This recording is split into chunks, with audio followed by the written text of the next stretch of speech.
Imaginez un monde dans lequel nos collègues sont des machines. Ils lisent nos emails, analysent nos contrats, traitent nos factures, effectuent des paiements. Un monde dans lequel les médecins délèguent la plupart de leurs diagnostics aux machines. Dans lequel nos voitures se conduisent pratiquement toutes seules. Et dans lequel nos usines sont entièrement automatisées. Ce monde, c'est le nôtre, aujourd'hui. Dans mon métier, j'intègre ce genre de technologie dans les entreprises.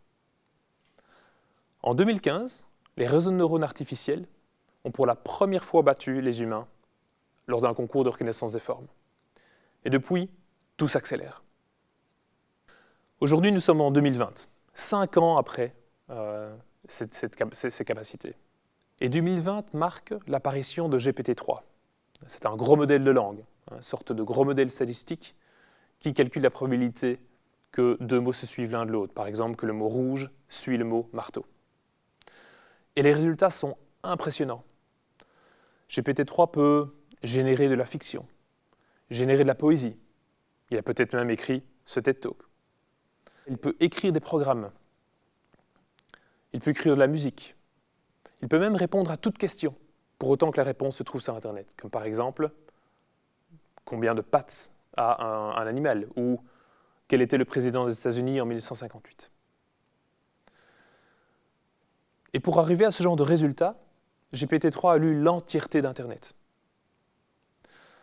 Par contre, il y a certaines choses qu'on aurait espéré que GPT-3 ne lise pas. Parce qu'effectivement, quand tu lui demandes de générer du texte, très rapidement, il peut sombrer dans des propos racistes, homophobes ou misogynes. Il y a aussi un autre problème avec l'intelligence artificielle, c'est qu'elle se nourrit d'une grande quantité de données, que ce soit du texte ou de l'image, qui, pour la plupart, ont été, et sont le fruit en tout cas, de l'inspiration humaine, de millions de personnes. Et si ce genre d'intelligence artificielle sont déployées dans les entreprises, en lieu et place des personnes, eh bien, elles pourraient donner lieu à une forme de pensée unique. Un autre exemple, lorsqu'on a déployé des intelligences qui répondaient automatiquement aux emails des clients dans une société d'assurance, lors de l'arrivée des premiers emails parlant du Covid, les machines se sont montrées incapables d'y répondre correctement, déléguant du coup toutes les tâches à nouveau vers les personnes. Tout ceci montre que les machines n'ont aucune représentation du monde dans lequel nous vivons, et donc ne sont pas capables d'effectuer un raisonnement dans ce monde-là. Elles n'ont pas d'intention particulière, elles ne véhiculent pas d'émotions, ne sont pas créatives. Et pourtant, quand on dialogue avec un modèle comme GPT-3, il est extrêmement difficile pour un humain de se souvenir qu'on est en train de dialoguer avec une machine. Et donc, quelque part, il est impossible de nier que nous ne sommes pas en face d'une nouvelle émergence. Mais donc, quelle est la prochaine frontière, me direz-vous? Ce qui différencie GPT-3 des anciennes générations d'intelligence artificielle, c'est sa taille. Son réseau de neurones fait 175 milliards de connexions.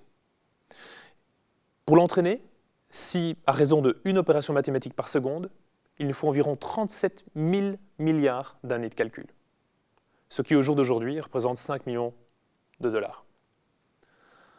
La prochaine frontière, le cerveau humain, qui lui possède 100 000 milliards de connexions synaptiques, 600 fois plus que GPT-3. Et au rythme où les choses vont, probablement que dans 10 ans, pour le même prix qu'aujourd'hui, nous serons capables d'entraîner des intelligences artificielles de taille humaine. Est-ce qu'elles seront pour autant aussi intelligentes que nous? Probablement pas. Par contre, vu le rythme du progrès et le fait que la valeur économique liée à l'automatisation et à l'intelligence est telle qu'il n'y a aucune raison que ce progrès se ralentisse. Et qu'il n'est donc pas improbable que d'ici quelques années, nous soyons en face d'une super-intelligence. Alors si effectivement, on serait en face d'une super-intelligence, il est absolument important qu'aujourd'hui, de toute urgence, on pose un cadre humain, respectueux, transparent et éthique, qui nous permet d'avancer avec les intelligences artificielles. Aujourd'hui, ces algorithmes sont créés par les grandes universités ou les géants de l'Internet, qui sont pour la plupart bien intentionnés. mais d'autres acteurs le seront peut-être moins. Il est donc crucial que les pouvoirs publics se rendent compte de l'impact potentiel de ces intelligences artificielles et commencent à réguler au niveau global les intelligences artificielles. Il est de notre devoir à tous, vu que c'est notre avenir, de nous maintenir informés et d'élire les représentants qui seront les mieux à même de définir ce genre de régulation. Ainsi, nous aurons une chance d'évoluer aux côtés d'intelligence artificielle dignes de confiance, d'intelligence artificielle sage, de Wise AI.